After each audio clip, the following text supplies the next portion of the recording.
Welcome to today's episode of the Simply Financial Podcast. I'm your host, Christopher Calandra, and I want to increase your financial IQ with today's episode. I want to draw your attention to some of the states with the strongest economies.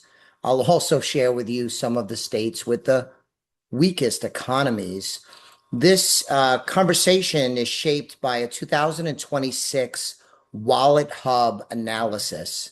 This analysis looked at all 50 states and they considered 28 indicators, factoring in things like economic activity, economic health, and innovation, as well as lots of other stuff too. So there were surprises at the top of the list, at least surprises to me. Number one was Massachusetts. You might be surprised by this. I wasn't.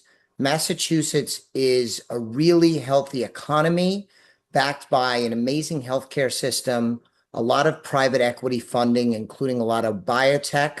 I think they received the third largest amount of money in the private equity venture capital space. They also have an unbelievable higher education system, including Harvard, MIT, and many other first-class higher education institutions. So Massachusetts comes in at number one. Washington was two.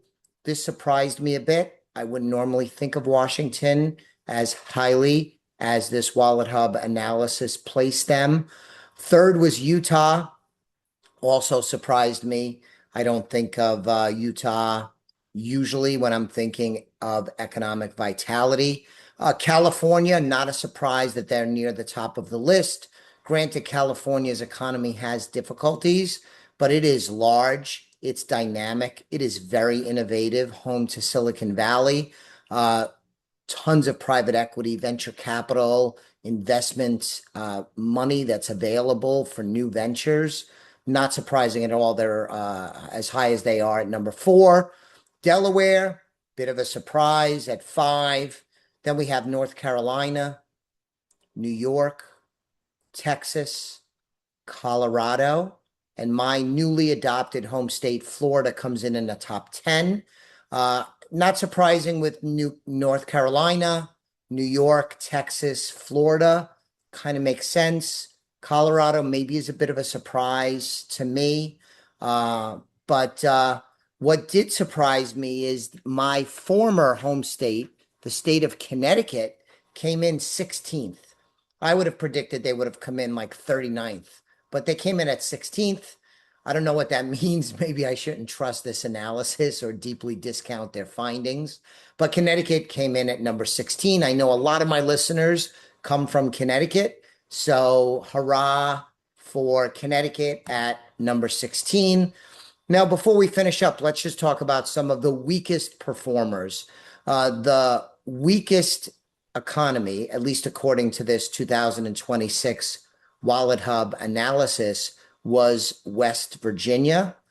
Kentucky was the next weakest, followed by Louisiana, Maine, Rhode Island, which was a little hurtful. Most of you listeners who know me know that my second home is in Rhode Island, and I am a big fan of the shore in Rhode Island, but they did not come out well at all in this ranking.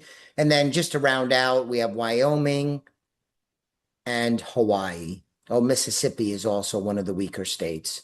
So why am I sharing this with you? I think it's helpful, especially if you're young and in your formative part of your career, to consider where you are building your business, your career, raising your family. There are a lot of great states and there are a lot of beautiful places, and most of us have community and family ties, but there are advantages to doing business, living, and raising a family in a state that is succeeding economically and is competing well economically. Now, this is not an exclusive statement whatsoever, but just a guideline. It's a little easier to be in states that are winning because the wind is at your back. If you have a business and you're trying to grow that business and you're in a state that has population growth, economic growth, a friendly business environment, people moving into it, it is a bit easier, maybe more than a bit easier to grow that business. Is what I would submit to you. So that's why keeping track of these state rankings have always been important to me. And I think it's valuable when you think of wealth building, as well as young people with their careers and parents to try and guide their children. So with that, I'll finish up this episode. Thank you for listening today. I'll be back with you on the next episode of the Simply Financial podcast very soon. Please subscribe to the show if you haven't done so already. Take care. The views expressed are not necessarily the opinion of Osaic Wealth, Inc., and should not be construed directly or indirectly as an offer to buy or sell any securities mentioned herein. Investing is subject to risks, including loss of principal invested. Past performance is not a guarantee of future results. No strategy can assure a profit nor protect against loss.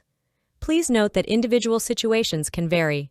Therefore, the information should be relied upon when coordinated with individual professional advice.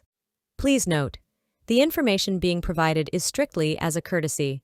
When you link to any of the websites provided here, you are leaving this website.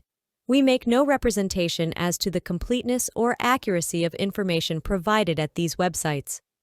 Nor is the company liable for any direct or indirect technical or system issues or any consequences arising out of your access to or your use of third-party technologies, websites, information, and programs made available through this website. When you access one of these websites, you are leaving our website and assume total responsibility and risk for your use of the websites you are linking to. Securities and advisory services are offered through Osaic Wealth, Inc., member FINRA, SIPC. Insurance services offered through Elliott Wealth Management Services, LLC, not affiliated with Osaic Wealth, Inc.